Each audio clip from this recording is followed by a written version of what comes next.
Noong Setyembre 12, 2019, ako ay dapat na mamatay. Ganito nagsimula ang huling araw ng buhay ko, o iyon ang akala ko. Sa loob ng malamig at madilim na selda, nagbilang ako ng mga oras habang nakatitig sa pader na may bakas pa ng lumang dugo. Ang liwanag sa kisam ay isang mahina, nanginginig na bombilya, tila handang mamatay kasabay ko. Ang bawat segundo ay bumubuo ng tunog sa pagitan ng paghinga ko. Hindi ako umiiyak. Hindi na.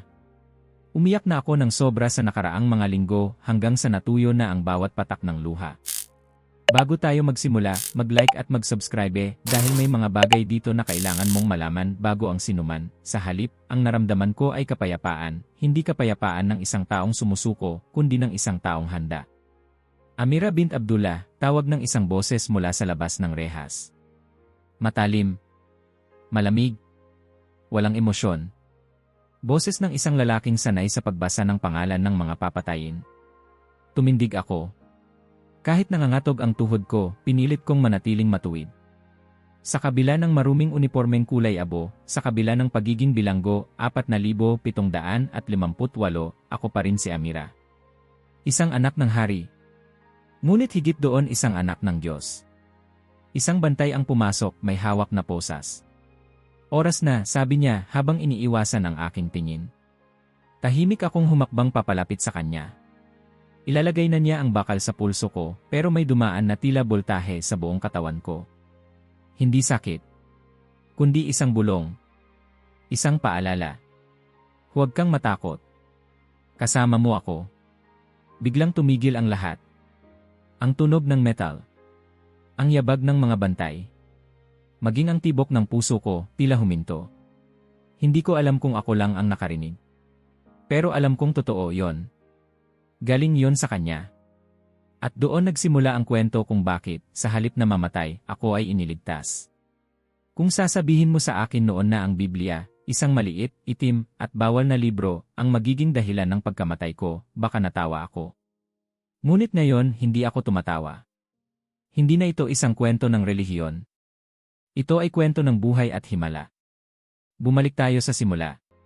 Bago ang selda. Bago ang batas. Bago ang lahat. Ako ay ipinanganak sa karangyaan. Amira. Ibig sabihin, prinsesa. At sa loob ng palasyong kinalakhan ko, yon nga ako, isang prinsesa sa lahat ng aspeto. Anak ng isang prinsipe, si Abdullah bin Rashid, isa sa pinakamakapangyarihang lalaki sa buong Saudi Arabia. Ang palasyo namin sa Riyadh ay parang isang lungsod. 50 ektarya ng marmol, ginto at katahimikan. Isang paraisong hindi mo pwedeng iwan. May mga hardin na mas malawak pa sa mga parke sa ibang bansa, mga silid na may kisam na may hand-painted fresco mula sa Italy, at mga chandelier na sinasabing mas mahal pa sa lifetime income ng karaniwang tao. May sarili akong pakpak sa palasyo. 12 kwarto. Isang silid para sa damit. Isa para sa sapatos. Isa para sa pahinga. Isang silid na punong-puno ng manika na hindi ko kailanman nilaro. Isang kwarto para sa lahat, pero wala kahit isang kwarto para sa puso ko. Mula pagkabata, hinubog ako sa imahe ng perpektong anak, masunurin, tahimik, marunong sa ritual, magalang sa mga panauhin, at higit sa lahat, hindi nagtatanong. Pero kahit sa batang edad, nagtatanong na ako. Bakit hindi ako pwedeng lumabas mag-isa? Bakit may mga patakaran para sa babae, pero hindi sa lalaki? Bakit mas mahal ang mga kabayo namin kaysa sa mga katulong? Walang sumagot. Lahat ay tiningnan ako na parang ang tanong ko ay masama. Sa edad na 5, sinimulan na akong turuan ng isang matandang babae na itinuturing na eksperto sa Quran. Araw-araw, bago sumikat ang araw, sinusundo ako sa aking kwarto, nakadamit ng puti, tahimik na parang hindi pwedeng huminga. Ang unang salita ko raw na ipinagdiwang ng ama ko ay hindi mama, kundi Allah. Ngunit habang paulit-ulit naming binibigkas ang mga talata, habang pinupurong perpekto ang aking tajwid, habang natutunan ko ang tamang pagbigkas sa bawat titik, isang bagay ang hindi ko natutunan, ang damdamin. Bakit walang puso? Tuwing gabi, pagkatapos ng huling panalangin, nakahiga ako sa kama kong balot sa ginto. Mataas ang kisem. May chandelier. May harpa. May mga bulaklak na hindi ko naman inamoy. Pero sa katahimikan ng gabi, habang lahat ay tulog, isang tanong ang paulit-ulit, hanggang dito na lang ba? Parang may kulang. Parang may sugat na hindi ko maabot. Bakit ako malungkot kung meron akong lahat? Noong ako'y 12 taong gulang, kabisado ko na ang higit kalahati ng Quran. Sabi nila, dapat akong ipagmalaki. Pero habang mas dumadami ang kabisado ko, mas lalong lumalalim ang tanong sa loob ko. Bakit parang hindi ko nararamdaman ang Diyos? Wala akong mapagtanungan. Sa palasyo, ang pagtatanong ay pinaparusahan. At kahit ako ay prinsesa, hindi ako ligtas sa batas. Ang mga relihiyosong pulis ay may akses sa palasyo namin. Pumapasok sila para mag-inspeksyon. Tinitignan nila kung tama ang aming pananamit, ang aming mga galaw, kung may nakalabas na buhok mula sa aming hijab. Minsan, 1 linggo silang nag-camp sa labas ng palasyo, sinisigurado na lahat ay sumusunod. Tiningnan ko ang sarili ko sa salamin isang araw. Nakatayo ako roon, balot sa itim na abaya, may kwintas na may brilyante sa leg, ngunit hindi ko makita kung sino ako. Amira, sino ka talaga? Ang buhay ko ay tila isang perpektong kwento para sa social media. May private jet ako. May access ako sa designer na ang mga creations ay exclusive lang sa mga royal. May travel itinerary ako sa mga beach ng Maldives, Fashion Week sa Milan, opera sa Vienna, dessert rally sa Morocco. Ngunit kahit sa mga lugar na yon, kahit nakaupo ako sa pinakakomportableng upuan ng isang first-class cabin, nakatingin sa sunset sa Santorini, hindi ko maramdaman ang tinatawag nilang buhay. Para akong multo na mayaman. Dumating ang pagbabago sa anyo ng isang simpleng imbitasyon. Marso 2018. Tinawag ako ng ama ko.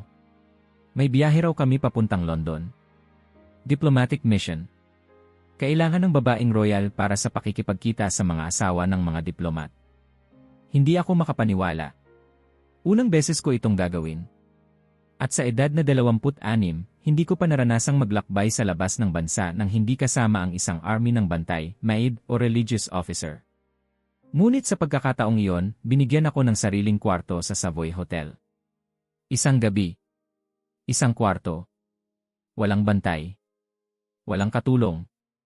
Walang nagmamatsyag. Para akong ibong tinanggalan ng hawla. Hindi ako makagalaw. Lumibot ako sa silid. Hinaplos ko ang tela ng sofa. Binuksan ko ang mga drawer. Amoy ko ang linen ng kama. Tila ba bawat galaw ay pagsira sa isang kautusan. At doon, sa drawer ng nightstand, nakita ko ito. Isang maliit na itim na aklat. May nakasulat sa harap, Holy Bible. Parang huminto ang mundo.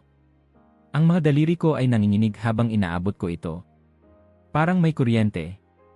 Parang may bomba sa harap ko. Hindi ako humihinga. Sa Saudi, ang pagkakaroon ng Biblia ay hindi lamang bawal, ito ay krimen. Apostasya. Kaparusahan, kamatayan.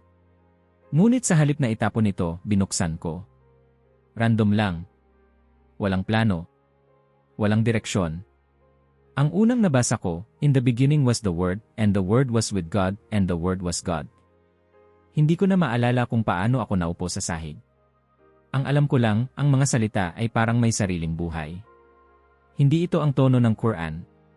Hindi ito ang pagsigaw ng batas. Hindi ito ang tono ng parusa. Ang mga salitang ito ay malumanay. May pagmamahal. May lambing. May liwanag. At hindi ko na ito naibaba. Gabi-gabi mula noon, nagbabasa ako. Minsan palihim. Minsan lantaran kapag natutulog na ang lahat. Nilalantakan ko ang mga salita. Nabasa ko ang kwento ni Jesus, ang pagpapagaling niya, ang pakikipag-usap niya sa mga babae, ang pagyakap niya sa mga makasalanan. Paano ito? Tanong ko sa sarili. Hindi ito ang Jesus na itinuturo sa Islam. Hindi siya galit. Hindi siya malayo. Siya ay totoo. At doon, sa gitna ng London, sa silid na yon na puno ng katahimikan, pumatak ang unang luha ko, hindi sa takot, kundi sa pag-asa.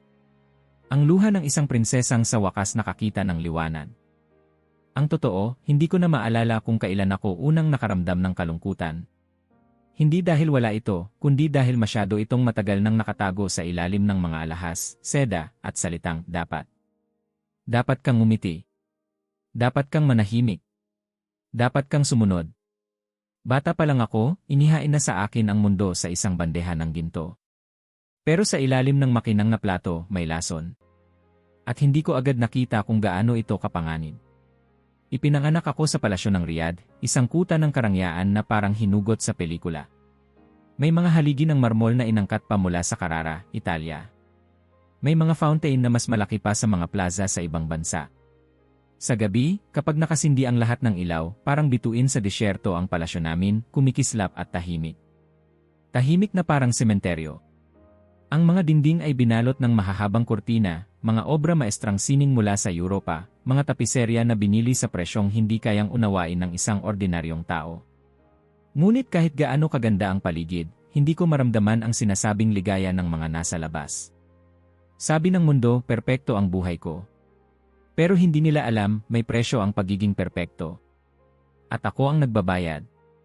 6 na taong gulang pa lang ako nang una kong maranasan ang isang araw na sagrado sa pamilya namin. Hindi ito dahil may pista. Hindi ito dahil may kasiyahan. Ito ay dahil may dumating na panibagong tutor. Isa siyang matandang babae, kulubot ang mukha, matalim ang mga mata, at palaging may daladalang Quran. Hindi siya umiti sa akin kahit minsan. Ang unang aral na itinuro niya sa akin ay kung paano tumahimik. Ang babae, anya, ay nilikha para sumunod. Hindi ko pa lubos na nauunawaan ang ibig niyang sabihin noon, pero natanim na yon sa isipan ko. Ang araw-araw ko ay nagsimula sa pagdarasal bago pa magbukang liwayway. Tinuturuan akong umupo ng maayos, magsalita ng tama, at higit sa lahat, huwag magtanong. Ang mga tanong ay panganib. Ang mga tanong ay rebelyon. Ang mga tanong ay kasalanan. Sa edad na 9, hindi pa ako marunong sumigaw. Ngunit marunong na akong lumuhod sa tamang anggulo, yumuko sa takdang bilis, at bigkasin ang mga talata na wala akong pakiramdam. Parang sinasanay akong maging robot, sagrado nga, pero walang kaluluwa. Hindi ko kailanman nakita ang mundo. Pero narinig ko ito sa bintana ng silid ko. Minsan, tuwing madaling araw, maririnig ko ang mga tinig ng mga hardinero. Nagbibiruan sila. Tumatawa. Nagkukwento. Minsan, may isa sa kanila na kumakanta ng pabulong habang nagdidilig ng mga halaman. Para sa akin, parang musika yon ng ibang planeta.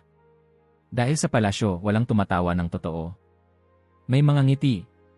Pero ang mga ngiting iyon ay parang kasangkot sa negosyong hindi mo pwedeng tanggihan. Ang bawat kilos ay may dahilan. Ang bawat salita ay kalkulado. Ang bawat kilos ay scripted. Isang araw, habang nakaupo ako sa mesa kasama ang mga pinsan kong babae, tinanong ako ng isa sa kanila, bakit parang lagi kang tahimik, Amira? Napatingin ako sa kanya at gusto kong sumagot dahil kapag nagsalita ako ng totoo, baka mawala ako. Pero umiti lang ako at tumango.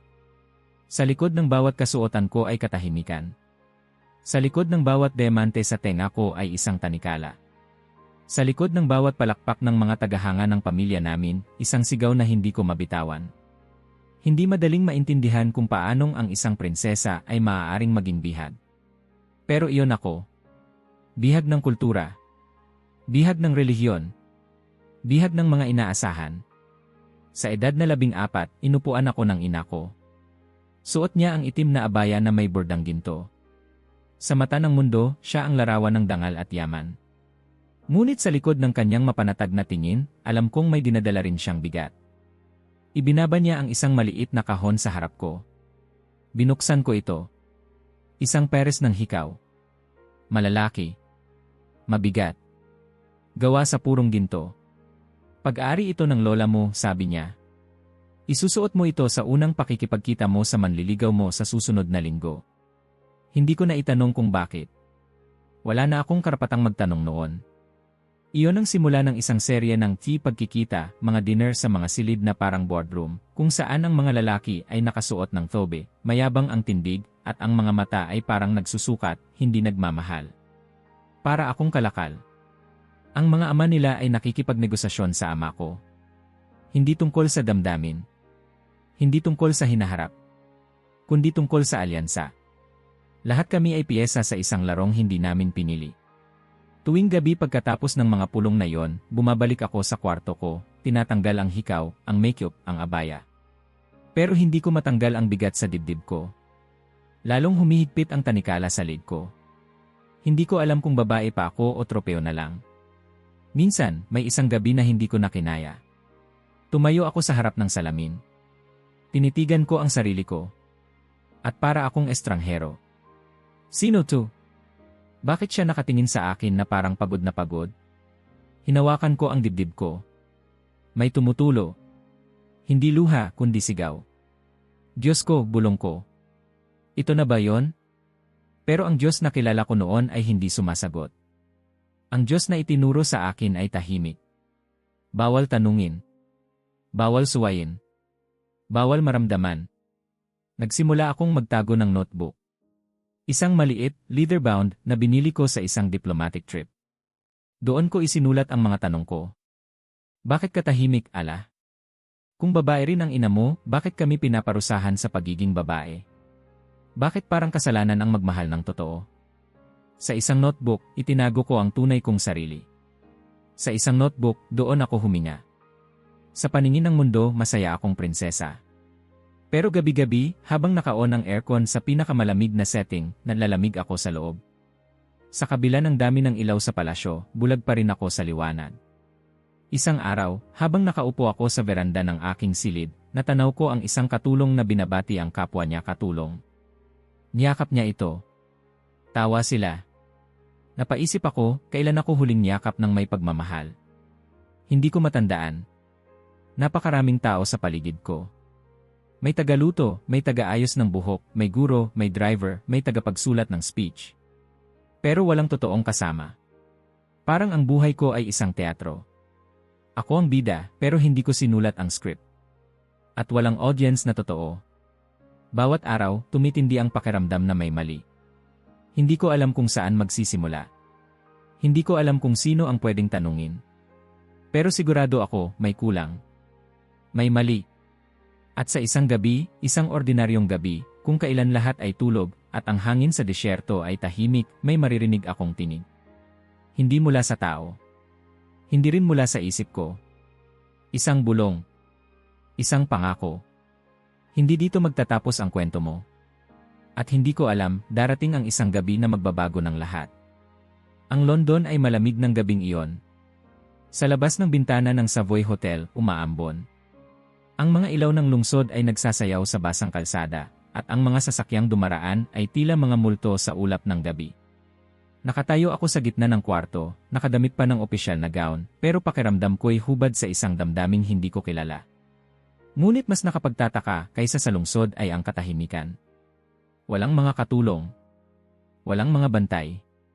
Walang sisi na nakatutok sa akin. Sa unang pagkakataon sa buhay ko, ako ay nag-isa talaga. Ilang oras na akong paikot-ikot sa kwarto. Pinipindot ang ilaw. Hinahaplos ang mga telang may texture na bago sa akin. Binubuksan ang mga drawer na parang bata sa museum, takot hawakan ang hindi pamilyar. At sa isang drawer ng bedside table, nakita ko ito. Isang maliit na aklat. Itim ang takip. May gintong letra sa gitna, Holy Bible. Nanigas ang katawan ko. Parang biglang lumamig ang kwarto, kahit naka-on ang heater. Hindi ako gumalaw. Hindi ako huminga. Tinitigan ko lang ito na parang hayop na handang umatake. May kung anong puwersa sa pagitan namin. Hindi ako makalapit pero hindi rin ako makaalis. Alam ko kung gaano kapanganib ang aklat na yon. Sa Saudi, sapat na ang pagkakaroon ng Biblia para makulong. Kung ikakalat mo, pwede kang mahatulan ng kamatayan. Pero sa gabing iyon, sa London, walang sinuman ang makakaalam. Dahan-dahan akong umupo sa gilid ng kama. Kinuha ko ito. Mabigat. Matigas ang takip. Parang gawa sa metal. Parang hawak ko ang mismong hininga ng panganib. Binuksan ko sa kahit anong pahina. Ang unang linyang nabasa ko ay, In the beginning was the Word, and the Word was with God, and the Word was God. Ang puso ko'y parang nahulog sa sahig. Paulit-ulit kong binasa yon. Hindi ko maintindihan agad, pero may kung anong lalim sa mga salitang iyon. Hindi ito tulad ng mga linya sa Quran. Hindi ito utos. Hindi ito pananakot. Parang hindi ito salita ng batas. Ito ay personal. Para sa akin. Nagpatuloy ako sa pagbabasa. Mula sa simula, lumipat ako sa Ebanghelyo ni Juan. Sa bawat pahina, nadarama ko na parang binubuksan ang mga nakatagong pinto sa loob ko, mga pinto na matagal nang nakakandado, mga silid na pinuno ng tanong na bawal itanong. At sa gitna ng lahat ng ito, may lumalalim na pakiramdam na may kausap ako. Hindi ko maipaliwanag. Walang boses. Walang liwanag. Pero may presensya. Parang may umayakap sa akin habang nagbabasa ako. Pinagpawisan ako kahit malamig ang hangin. Hindi sa takot, kundi sa isang halo ng kaba at paghanga. Bawat salitang binabasa ko, parang binubura ang mga lumang aral sa utak ko. Hindi ito relihiyon. Hindi ito batas. Ito ay isang paanyaya. Nakarating ako sa istorya ng babae na nahuli sa pangangalo niya. Dinala siya sa harap ni Jesus para batuhin. Gusto ng mga tao ng hustisya. Gusto nila ng dugo. Ngunit si Jesus ay yumuko, sumulat sa lupa, at nang tumingin siya sa kanila, sabi niya, ang sinumang walang kasalanan, siyang unang bumato. Nanlamig ang kamay ko. Hindi ba't ito ang kabaligtaran ng lahat ng tinuro sa akin? Hindi ba't sa bansa ko, ang babaeng gaya niya ay pinapugutan ng ulo? At ngayon, heto, isang lalaki, isang propeta, ayon sa Islam, na nagsasabi ng kabaligtaran. Nagpatuloy ako sa pagbabasa. Ang bulag na pinagaling. Ang ketongin na nilapitan. Ang babaeng Samaritana na hindi pinalayas, kundi kinausap. Sa buong buhay ko, walang lalaking umupo sa harap ko para makinig. Lahat ng kausap ko ay may agenda, may hinihinging kasunduan. Pero ito, si Jesus, wala siyang hinihingi. Nandito lang siya. At habang binabasa ko ang mga salitang galing sa bibig niya, parang ako ang kausap niya. Hindi ko na malayang umiiyak na pala ako. Hindi ang luha ng pagkatalo. Ito ay luha ng kagaanan. Parang binigyang pangalan ang mga pakiramdam ko na matagal ko nang itinatago. Parang sinabi niya, alam ko ang sakit mo. At sa lahat ng parte ng Biblia na nabasa ko, ang pinakamatindi ay ang Juan 3:16. Sapagkat gayon na lamang ang pag-ibig ng Diyos sa sanlibutan, kaya't ibinigay niya ang kanyang bugtong na anak, upang ang sinumang sumampalataya sa kanya ay hindi mapahamak, kundi magkaroon ng buhay na walang hanggan. Tumigil ako sa pagbabasa. Tumingin ako sa kisam. Parang hindi ko alam kung anong klaseng mundo ang pinasok ko. Pero malinaw ang nararamdaman ko, ito ang unang pagkakataon na narinig ko ang Diyos na nagsabi ng mahal kita, hindi sumunod ka, hindi magpakabanal ka, kundi mahal kita. Hindi ko alam kung gaano katagal akong nakaupo roon. Maaring isang oras. Maaring buong gabi. Basta't hindi ko na ibalik ang Biblia sa drawer. Itinabi ko ito sa unan ko habang nakatitig ako sa dilim.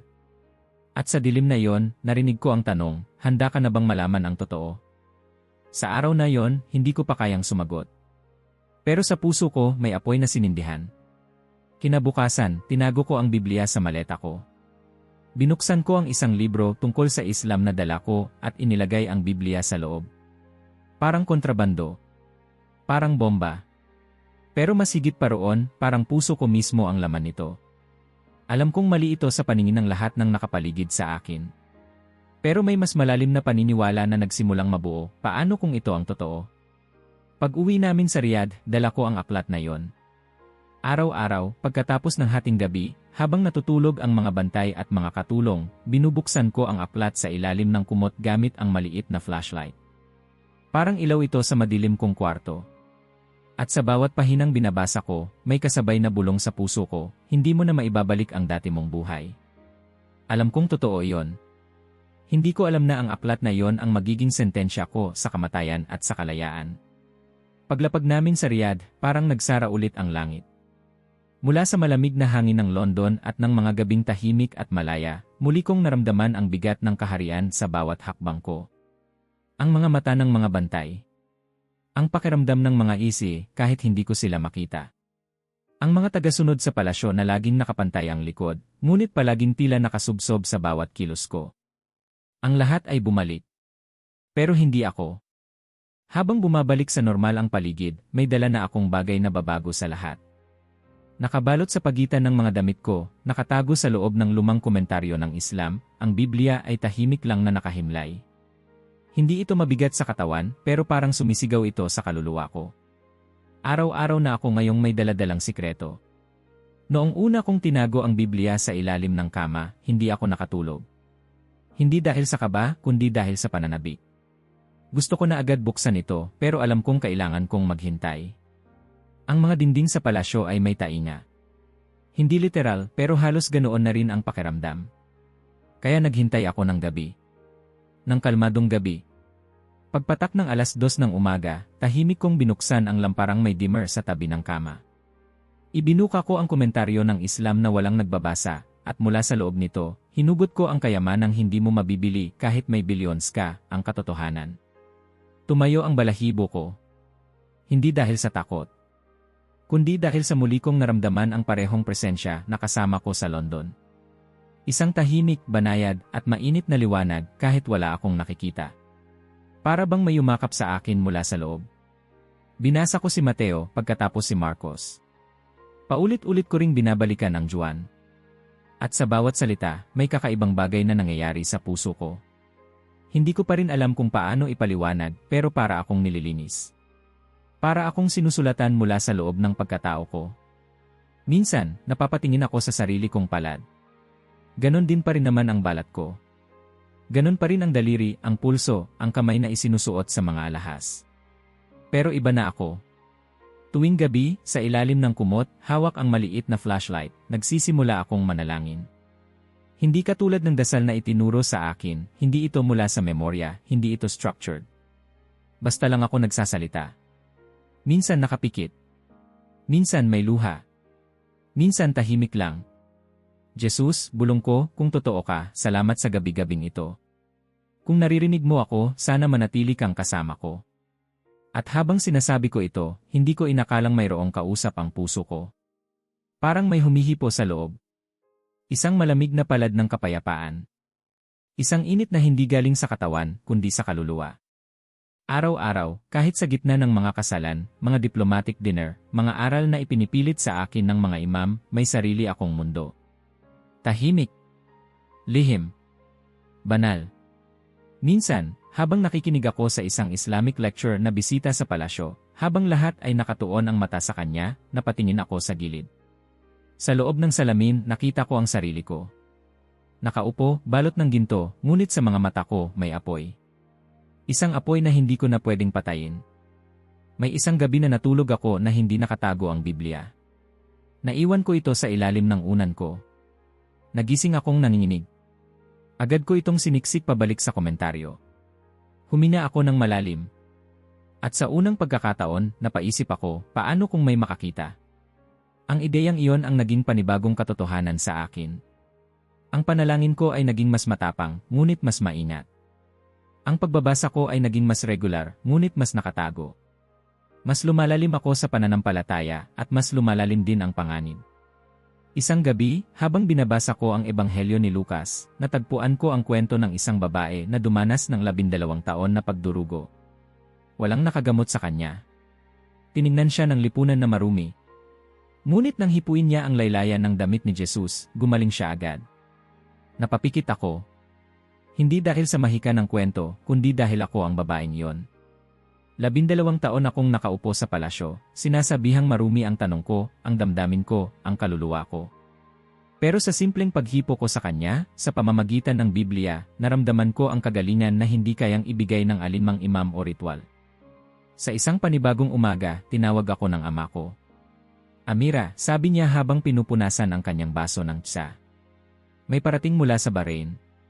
Isa siyang potensyal mong mapangasawa. Umiling ako, mahina.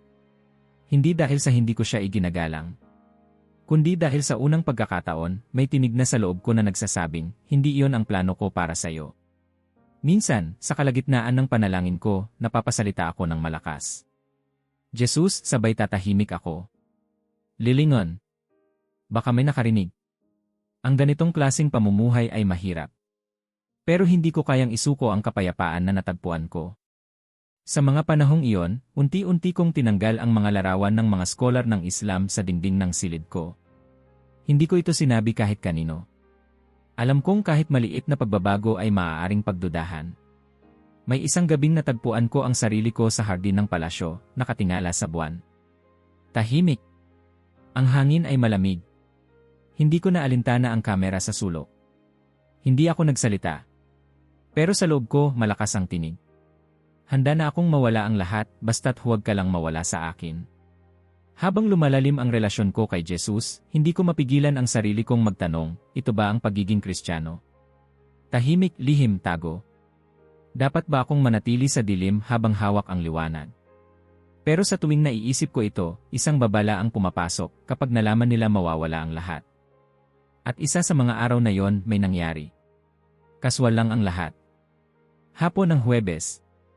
Wala akong pakialam. Inayos ko lang ang mga bulaklak sa mesa habang nakikinig ng instrumental music sa loob ng aking silid. May pumasok. Ang pinsan kong si Fatima. Bumisita siya gaya ng nakasanayan. Nakipagkwentuhan. Tumawa. Nagkwento ng tungkol sa kasal ng kapatid namin sa susunod na buwan. Nang bigla siyang nagsalita, Ate Amira, pwede ba akong humiram ng isa sa mga Islamic books mo para sa thesis ko? Wala sa loob, itinuro ko ang shelf. Diyan, sa taas. Yung kulay itim, may mga footnote yon. At sa isang iglap, nagbago ang lahat. Tahimik siya. Nakatayo lang, nakaharap sa shelf. Hindi ko napansin agad. Hanggang sa may narinig akong tunog ng pagbukas ng aklat. Isang manipis na huni ng papel. Huminto ako sa ginagawa ko. Paglingon ko, nanigas ang katawan ko. Hawak ni Fatima ang komentaryong Islamiko. Bukas ito. At mula sa gitna nito, lumilitaw ang pamilyar na piraso ng itim na balat. Ang Biblia. Namutla siya. Dahan-dahang iniangat ang mukha niya at nagtama ang aming mga mata. Walang nagsalita. Isang segundo. 2. 3. Parang nawala ang lahat ng tunog. Tanging pintig ng puso ko ang naririnig ko, malakas, mabilis, parang nagmamakaawa. At sa wakas, siya ang unang nagsalita. Pabulong. Halos hindi ko narinig. Amira. Parang huminto ang mundo. Hindi ko alam kung aalis siya. Sisigaw. Tatawag ng gwardiya. Iiyak. Lalapit. O tatakbo. At doon natapos ang hapon na yon. At isang hapon, may kumatok sa pintuan ng lihim kong mundo. Amira, isang salitang pabulong, ngunit tumama sa akin na parang kulog. Nakatingin si Fatima sa akin, ang mga kamay niya nanginginig, hawak pa rin ang komentaryong aklat na box, at mula roon, kita niya ang Biblia. Ang liwanag mula sa bintana ay tumama mismo sa gintong mga letra sa takip nito, Holy Bible. Walang ibang tunog sa silid. Ang orasan sa dingding ay tila tumigil. Ramdam ko ang malamig na hangin ng aircon, pero pawis ang mga palad ko. Fatima, mahina kong sabi, halos paos, pakinggan mo muna ako. Ngunit umatras siya. Para siyang nakakita ng multo. Ito ba talaga to? Amira, hindi mo ito dapat hawakan. Hindi mo naiintindihan, sagot ko, lumalapit ng dahan-dahan. Hindi ito masama, Fatima. Ang aklat na ito. Hindi, sigaw niya, biglang tumalikod. Hindi mo alam kung anong pinapasok mo. Apostasya to. Alam mo kung anong ibig sabihin yan, hindi ba? Ang mga mata niya ay puno ng takot, hindi galit. Takot para sa sarili niya, takot sa Diyos na tinuruan kaming katakutan. Lumapit ako, nanginginig. Fatima, pakinggan mo ako. Hindi ako lumalaban sa Diyos. Natagpuan ko siya. Sa totoo, sa liwanag. Hindi ako kalaban. Pero hindi ko na natapos. Isinara niya ang aklat, ibinagsak ito sa mesa, at tumakbo palabas. Ang tunog ng kanyang mga yabag sa marmol ay parang mga martilyong tumatama sa puso ko. Sinubukan kong sundan siya, pero alam kong huli na. Hindi ko na kailangan isipin kung ano ang mangyayari. Alam ko na. 2 oras lang ang lumipas bago marinig ko ang mga yabag ng mga bantay sa pasilyo. Ang mga hakbang ay sabay-sabay, mabigat, disiplinado. Ang mga pinto ng palasyo ay binuksan ng may paggalang, ngunit hindi para sa karangalan. Para sa hustisya ng hari. Pumasok ang ama ko. Si Prinsipe Abdullah bin Rashid. Sa likod niya, ang tiyuhin kong si Hassan, at 2 miyembro ng Committee for the Promotion of Virtue and the Prevention of Vice. Ang mga imam. Ang mga tagapaghusga ng kaluluwa. Si Fatima ay nasa likod nila, umiiyak. Hindi siya makatingin sa akin. Amira bint Abdullah, sabi ng ama ko, malamig at malalim, ano tong narinig ko? Tumahimik ako. Wala akong nasabi. Hindi dahil sa takot, kundi dahil hindi ko alam kung paano simulan. Sabihin mo sa akin na hindi ito totoo, Anya. Sabihin mo sa akin na hindi mo binabasa ang aklat na yon. Hindi ako sumagot. Lumapit siya, at sa unang pagkakataon sa buhay ko, nakita ko ang galit sa mga mata ng lalaking tinawag kong ama. Hindi galit ng ama sa anak, galit ng hari sa traidor. Nasaan? Tanong niya. Tahimik. Tinuro ng isa sa mga bantay ang mesa. Naroon pa ang komentaryo. Binuksan nila ito, at gaya ng isang sandaling dinala ng tadhana, bumukas iyon sa gitnang pahina. Ang itim na takip ay muling lumitaw. Ang Biblia. Inangat ng ama ko iyon parang ahas. Ito ba ang Diyos mo ngayon? Siya ang nagpakilala sa akin sa tunay na Diyos, sagot ko, mahinahon. Nanginginig ang kamay niya. Sumasamba ka sa kasinungalingan.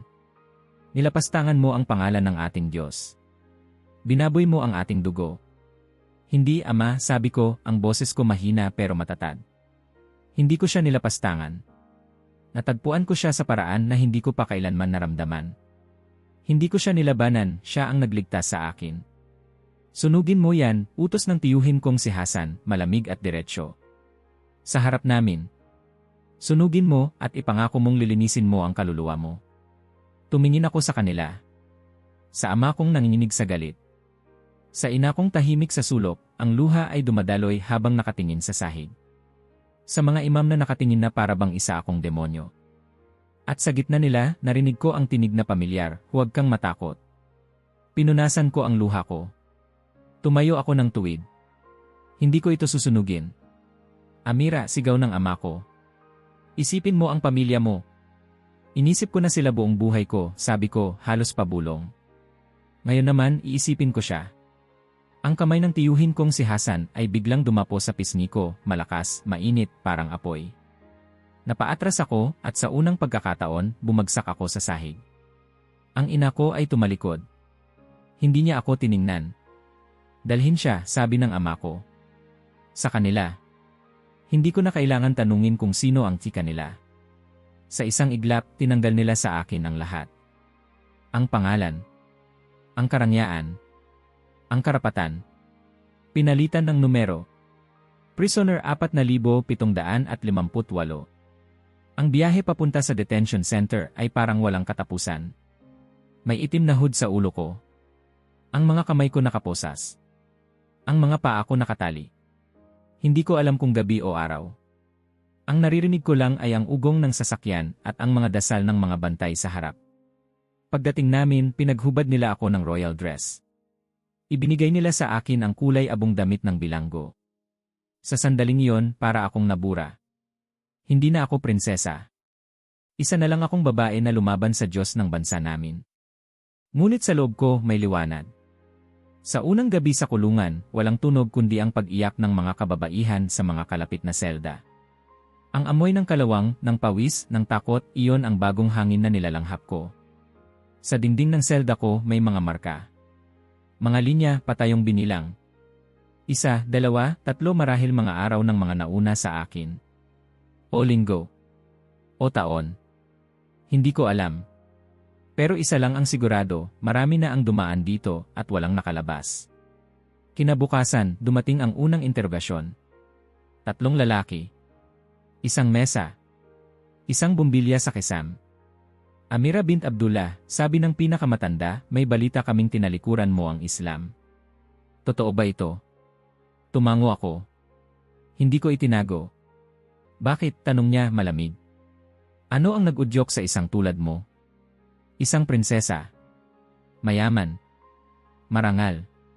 Bakit mo ipagpapalit ang Diyos sa isang huwad na propeta? Humina ako ng malalim. Dahil naramdaman ko ang Diyos sa paraang hindi ko pa naramdaman. Hindi ko siya nakita sa takot, nakita ko siya sa pag-ibig. Tumawa ang isa sa kanila, mapait. Pag-ibig? Hindi iyon katuruan ng langit. Ang langit ay hustisya. Kung hustisya lang, bakit walang habag? Tanong ko, halos pabulong. 1 sampal ang sagot. 3 araw ng interogasyon. 3 araw ng tanong. 3 araw ng pananahimik. At sa bawat araw, habang pinipilit nila akong bumalik, lalo akong lumalalim. Sa ika-4 na linggo, dinala nila ako sa korte. Ang korte ng relihiyon ay isang lugar na hindi malilimutan ng sinumang dinala roon. Isang malawak na silid, puting marmol, at sa gitna, ang upuan ng hukom, mas mataas sa lahat. Habang nakatali ang mga kamay ko, pinapasok nila ako. Naroon ang mga opisyal. Naroon ang mga imam. Naroon ang mga miyembro ng pamilya ko sa unahan. Ang ina ko, nakatago ang mukha sa belo. Ang ama ko, nakaupo, hindi tumitingin sa akin. Tahimik. Binasa ng hukom ang mga paratang laban sa akin, apostasya. Kalapastanganan. Paglabag sa moralidad ng Islam. Amira bint Abdullah, sabi niya, naiintindihan mo ba ang mga kasong ito? Opo, sagot ko. At tinatanggap mo ba na ikaw ay nagkasala? Hindi. Nag-angat siya ng kilay. Ibig mong sabihin, hindi mo tinalikuran ang Islam. Tinalikuran ko ang takot, sabi ko. Hindi ang Diyos. At natagpuan ko siya kay Jesus. Tahimik. Wala ni isang kumilos. Ang boses ko ay parang tinig sa disyerto. Ang hukom ay tumitig sa akin. Kung babawiin mo ang sinabi mo ngayon, maari pa naming kanselahin ang hatol. Sabihin mo lang, si Allah lamang ang Diyos, at si Muhammad ang kanyang propeta. Humina ako. Tumingin ako sa ama ko, umaasang kahit isang titig ng awa. Pero wala. At doon ko naisip, kung wala na akong kahit isang panig ng mundo, may isa pa rin akong kakampi sa langit. Kaya umiti ako. Hindi ko maitatanggi ang totoo. Si Jesus ang aking Panginoon at tagapagligtas. Ang tunog ng martilyo ng hukom ay parang kulog na pumutol sa hangin. Kamatayan. Sa pamamagitan ng pagpugot ng ulo. Isasagawa sa ika-12 ng Setyembre. Sumigaw ang ilan. Ang iba ay lumuhod at nagdasal. Ako lang ang tumayo. Tahimik. Sa loob ko may kapayapaan. Hindi takot. Hindi pagsuko. Kapayapaan. At habang dinadala nila ako palabas ng korte, narinig kong may bulong sa loob ko, malinaw at banayad. Hindi pa ito ang wakas. Akala nila tapos na ang kwento ko. Pero nagsisimula pa lang pala. 3 araw na lang bago ang Setyembre 12. 3 araw bago ang sandaling sinentensyahan ako ng mga batas ng tao para mawalan ng hininga, ng pangalan, ng karapatan. Ang mga araw ay tila mas maikli habang ang gabi ay humahaba at humahaba, tila ba binabatak ng langit ang oras para ipadama ang kabuang bigat ng katapusan. Ang selda ko ay isang kahon. 4 na konkretong dingding, isang maliit na bintana sa itaas kung saan halos hindi makapasok ang liwanag, at isang bombilyang madalas ay umiilaw ngunit parang laging papatay. Isang balde sa sulok ang nagsilbing palikuran. Isang manipis na kutson sa sahig ang aking higaan. Ang puting abong uniforme ay wala na ring puti, puno na ng alikabok, pawis, at luha. Sa loob ng selda, ako na lang. Wala nang pangalan. Wala nang titulo. Wala na ang maharlikang kwento. Wala na si Prinsesa Amira. Ako'y si Bilanggo 4,758. At ako ay patay na sa mata ng mundo. Nang araw na yon, binuksan ang selda ko para sa isang espesyal na bisita. Tahimik kong inupo ang sarili ko sa isang sulok, walang ekspresyon, wala nang inaasahan. Pero nang bumukas ang pinto at tumambad sa akin ang ina kong si Layla, nabalutan ako ng damdaming matagal kong itinatago. Nakadamit siya ng tradisyonal na abaya, pero ang mukha niya ay hindi na kayang itago ang takot. Ang mga mata niya ay namumugto, at ang tinig niya nang magsalita ay halos pabulong. Anak, Tumayo ako mabagal. Hindi ko alam kung tatakbo ako sa kanya o lalayo. Napako lang ako sa lugar, nakatingin sa babaeng dati kong iniiyakan sa gabi, inaasahan kong kukupkop sa akin sa gitna ng kaharian. Lumapit siya. Hinawakan niya ang rehas na naghihiwalay sa amin. Lumuhod siya roon. Amira, pakiusap, bulong niya, sabihin mo na lang ang kailangan nilang marinig. Pwede mong itago sa puso mo ang paniniwala mo. Pero sa harap nila sabihin mo lang. Para makauwi ka. Tahimik akong lumapit, dahan-dahan kong hinawakan ang mga daliri niyang nakaipit sa bakal. Hindi ko pwedeng itanggi si Jesus, ina. Umiyak siya. Hindi mapigilan. Ang mga luha niya ay tumulo sa sahig, sa pagitan ng mga kalawangin naming pagitan. Mamamatay ka, Amira. Ayokong mamatay ka. Anak kita. Mahal kita, ina, sabi ko. Pero hindi ko siya pwedeng itanggi. Hindi ko siya kayang lokohin. Hindi ko kayang itanggi ang liwanag na binigay niya sa akin. Umiiling siya. Napahawak sa dibdib niya. Para siyang sinasaksak sa bawat salitang sinasabi ko.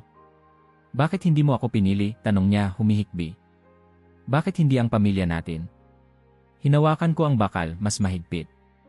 Pinili kita buong buhay ko. Pero ngayon, pinili ko siya. At dahil pinili ko siya, hindi ako natatakot mamatay. Tumayo siya, tumalikod, hindi nagsalita. Lumakad siyang palabas ng silid nang hindi na ako tiningnan. At iyon ang huling beses na nakita ko siya. Nang gabing iyon, hindi ako nakatulog. Hindi dahil sa takot. Hindi rin dahil sa lamig. Kundi dahil sa katahimikan. Isang uri ng katahimikang halos sumisigaw sa loob ng kaluluwa. Nakatayo ako sa isang sulok ng selda, nakatingala sa kisame, habang pinapakinggan ang tunog ng bawat patak ng tubig mula sa baradong gripo. Jesus, bulong ko sa dilim, kung totoo ka, kung kasama kita pakiusap ipakita mo. Wala akong hiniling na himala. Wala akong inaasahang pagbukas ng pinto o pagbagsak ng langit.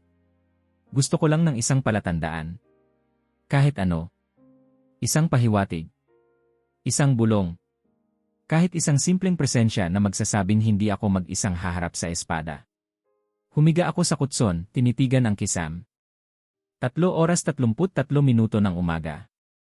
Nagising ako bigla hindi sa tunog kundi sa liwanag. Ang selda na dati kulay abo at walang buhay ay biglang nabalot ng liwanag na hindi ko kayang ilarawan. Hindi ito ilaw ng bumbilya. Hindi rin ito sinag ng araw. Ito ay liwanag na may init ngunit hindi nasusunog. May presensya ngunit walang anino. Umupo ako, nangangatog, habang unti-unting nabubuo sa gitna ng liwanag ang isang anyo. At doon ko siya nakita. Nakatayo. Nakatapis ng puting kasuotan. Ang buhok ay mahaba, ang mga mata, hindi ko makalimutan, puno ng habag. Hindi ako makagalaw. Hindi ako makapagsalita. Pero hindi ko rin kayang umiyak. Ang presensya niya ay hindi mabigat, kundi magaan, pero malakas. Hindi matatakasan. Nang nagsalita siya, ito ay sa perpektong Arabic. Malumanay. Matatag. Tila alon na hinahaplos ang buhangin. Anak ko ni. Napaluhod ako. Hindi dahil sa utos. Kundi dahil wala nang ibang tugon ang katawan ko. Huwag kang matakot. Kasama mo ako. Panginoon, bulong ko, nanginginig, mamamatay na po ako. Lumapit siya. Lumuhod din sa harap ko, inilapit ang kanyang mukha sa akin. Hindi ito ang iyong wakas. Ang iyong kwento ay magsisimula pa lang. Napasinghap ako. Ihanda mo ang puso mo. May gagawin ako na higit pa sa kaya mong isipin. Magtiwala ka sa akin. Ipinatong niya ang kanyang kamay sa ulo ko. Isang alon ng init ang bumalot sa akin, hindi mainit sa balat, kundi sa loob. Parang tubig na tumatagos sa bawat bahagi ng pagkatao ko. Lalabas ka sa lugar na ito. Hindi dahil sa lakas mo, kundi dahil sa kapangyarihan ko. Tumingin siya sa akin. At sa pamamagitan ng iyong kwento, marami ang makakakilala sa akin. Napatitig ako sa kanya, lumuluha ngunit hindi dahil sa sakit, kundi sa kapayapaan. Sa isang iglap, nawala ang liwanag. Nawala siya. Nawala ang presensya. Pero naiwan ang paniniwala. Mas matatag pa sa lahat ng nakasulat. Tumayo ako. Nilingon ko ang paligid. Ang selda ay pareho pa rin. Parehong pader. Parehong kutson. Parehong bintana. Pero hindi na pareho ang damdamin ko. Hindi na ako natatakot. Hindi na ako nag-iisa. Alam kong kahit wala akong makita, may plano siya. Pero sa loob ko may bumubulong. Panginoon, paano? Paano ko makakalabas sa kulungan kung bawat pinto ay bakal at bawat bantay ay galit? Nang magising ako kinabukasan, hindi ko alam kung panaginip lang ba ang nangyari. Nakatitig ako sa kisame, inaamoy ang hangin, nakikinig sa katahimikan. Pero hindi katahimikan ng takot, katahimikan ito ng katiyakan. Alam kong totoo ang nakita ko. Alam kong dumalaw siya sa selda ko. At higit sa lahat, alam kong may mangyayari. Hindi ko lang alam kung kailan. O paano.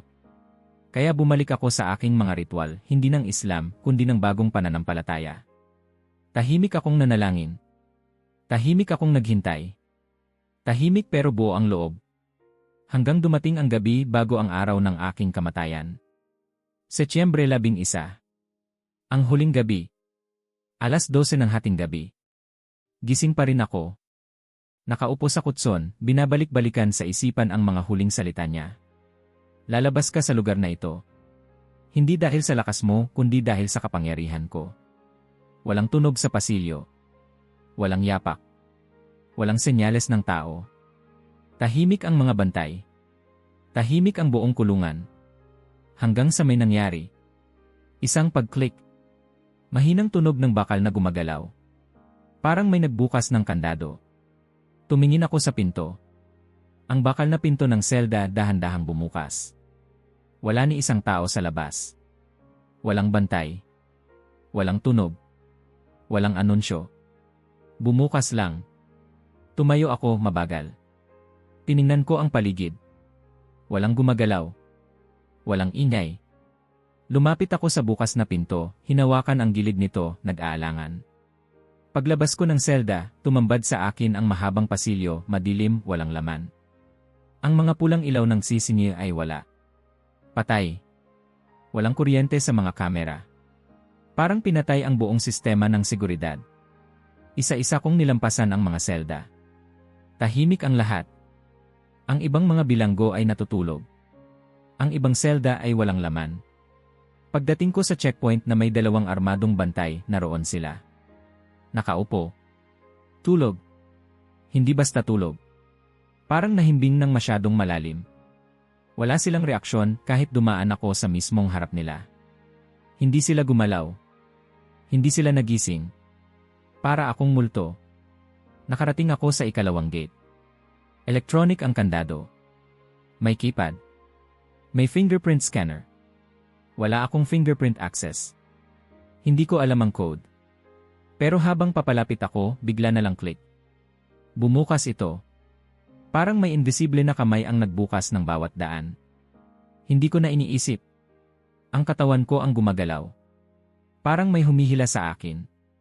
Sa ikatlong checkpoint, ang bantay ay nakahandusay sa mesa, tulog, may nakabukas pang soft drink. Sa screen ng security monitor, itim lahat ng feed ng camera. Walang koneksyon. Walang nagre-record. Parang binura ang presensya ko. Walang alarma. Walang protocol.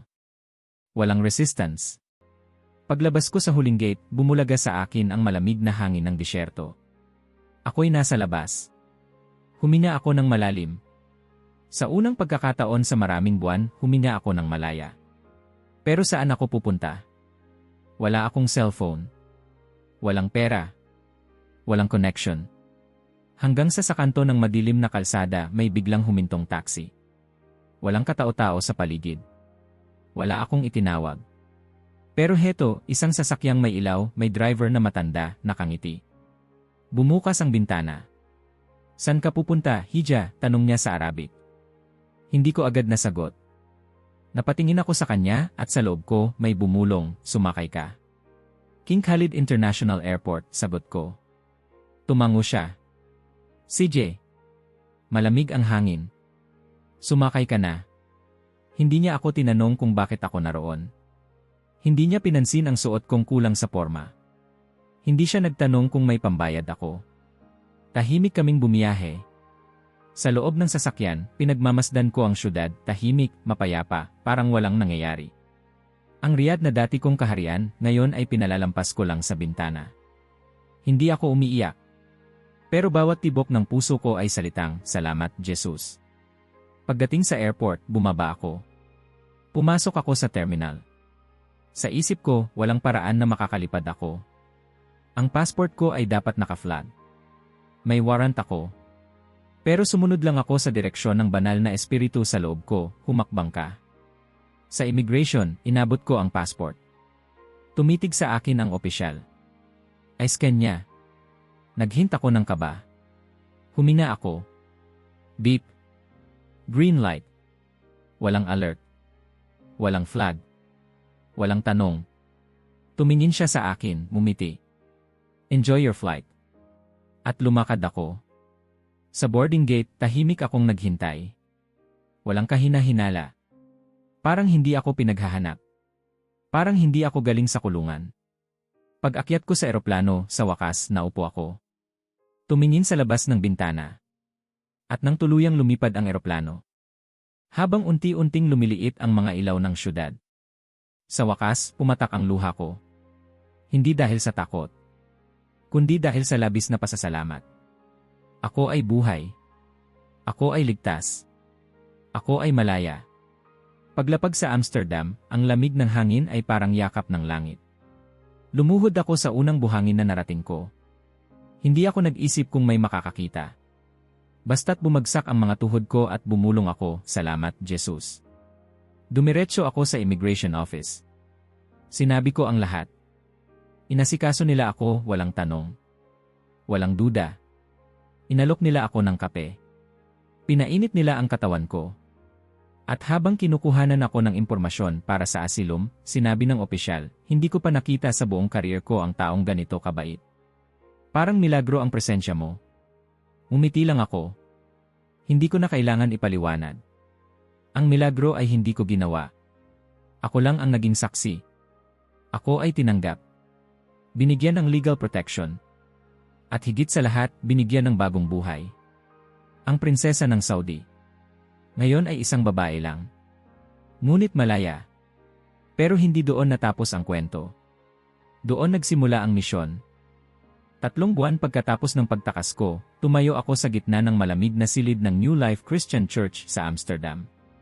Ang ilaw sa kisam ay malamlam, pero sapat para masilayan ko ang mga mukha ng halos 200 mananampalataya na nakatingin sa akin. Iba't ibang lahi. Iba't ibang edad. Iba't ibang pinanggalingan. Pero iisa ang dahilan kung bakit sila naroon, para masaksihan ang isang milagro. Ako. Hindi bilang prinsesa.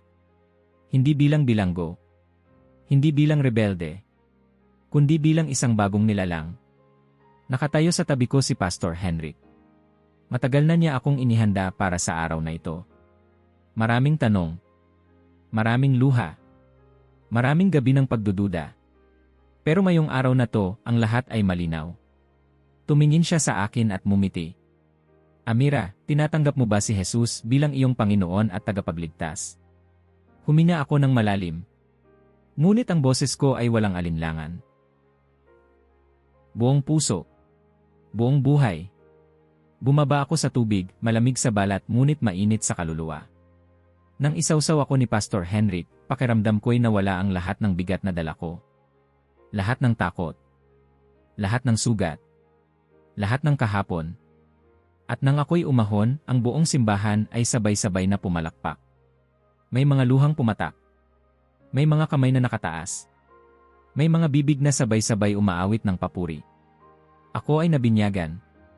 At sa sandaling iyon, si Prinsesa Amira ay tuluyang namatay. At ipinanganak si Amira, anak ng Diyos. Ang susunod na mga buwan ay parang panaginip. Nag-enroll ako sa isang kolehiyong Kristiyano. Araw-araw akong nag-aaral ng Biblia. Ang dating malamig at patay kong pananampalataya ay napalitan ng alab na parang apoy na hindi nauupos. Gusto kong malaman ang lahat. Unawain ang bawat talata. Pasukin ang bawat kwento. Dahil ito ang kwento ko na ngayon. Ngunit sa gitna ng lahat ng ito, may isang sakit na hindi agad nawala. Ang pamilya ko. Opisyal akong idineklarang patay. Ginunita nila ang aking bilibing. May lapida akong ipinagawa ng sariling ama ko.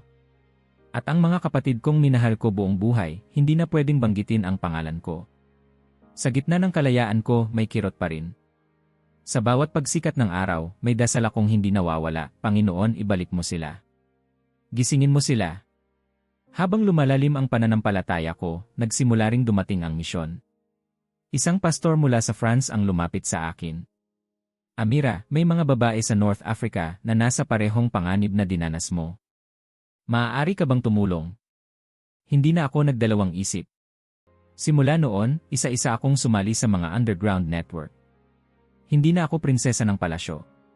Ako na ngayon ay tagapagligtas ng mga kaluluwang hinahabol. Ginamit ko ang kaalaman ko sa kultura, sa wika, sa estratehiya.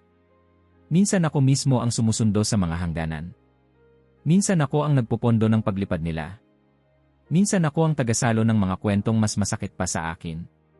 Ang bawat isang kaluluwang na ililigtas, babae, bata, binatilyo, ay parang bahagi ng sarili kong kaligtasan. Minsan, sa bawat tagumpay, napapaisip ako, siguro ito talaga ang dahilan kung bakit hindi natuloy ang execution. Isang gabi sa isang pagtitipon ng mga mananampalataya sa Belgium, isang lalaking missionary ang lumapit sa akin. Amira, sabi niya. Narinig ko ang kwento mo. Nagtatrabaho ako sa Syria at Iraq. Kailangan nila ng mga tulad mo roon. Ang pangalan niya ay David. Isang Dutch. Matahimik. Mapagpakumbaba. Ngunit sa bawat tingin niya sa akin, hindi ko nakita ang takot o paghanga. Nakakita ako ng pag-unawa. Nagtagpo ang aming layunin. Ang kwento ng Diyos sa kanya ay sumanib sa kwento ng Diyos sa akin. At sa loob ng 1 taon, kinasal kami. Hindi en grande. Walang trono. Walang pulang karpet. Pero may higit pa roon, biyaya. Bawat bisita sa kasal ay may sariling kwento ng himala. At sa bawat panalangin ng aming pagkakaisa, nadarama ko na, ito ang bagong buhay ko. Ngunit hindi ibig sabihin nito na ligtas na ako. Buwan-buwan may dumarating na mensahe. Isang lihim na email. Isang anonymous message. Hahanapin ka namin. Hindi pa tapos ang sentensya mo. Mamamatay ka pa rin, Taksil. Ang gobyerno ng Saudi ay hindi nakalimot. May mga ahente sila sa Europa. Laging may panganib. Pero ngayon, hindi na ako lumalaban para mabuhay. Lumalaban ako para sa iba. At sa bawat panalangin, sa bawat lihim na pagtulong, sa bawat patotoong ibinabahagi ko sa simbahan, o sa mga palihim na pagtitipon, lumalalim ang alam ko. Ako ay iniligtas hindi lang para sa akin. Ako ay iniligtas para sa kanila. Para sa iyo. Para sa lahat. Kaya ngayon, kung naririnig mo ang kwentong ito, nais kong itanong sa iyo, hindi bilang dating prinsesa, kundi bilang kapatid mo sa pananampalataya. Ano ang halaga ni Jesus sa iyo? Sulit ba siya sa reputasyon mo? Sa comfort zone mo? Sa mga plano mong magaan at masarap? Kung kaya mong isuko ang lahat, makakamtan mo ang lahat. Dahil walang mas dakila pa kaysa sa pagmamahal ng Diyos na nagsabing, mahal kita, kahit pa ipako ako. Ako, si Amira, ay anak ng isang hari. Ngunit ngayon, anak na ako ng hari ng mga hari. At ang kwento ko ay hindi isang pagtatapos. Ito ay paanyaya. Isang panawagan. Isang pagsigaw sa buong mundo. Si Jesus ay buhay. At gumagawa pa rin siya ng himala. Baka ikaw na ang susunod. Kung naabot mo na ito, mag-iwan ng like at mag-subscribe dahil ang mga balitang tulad nito, ikaw ay dapat. Ang unang nakaalam.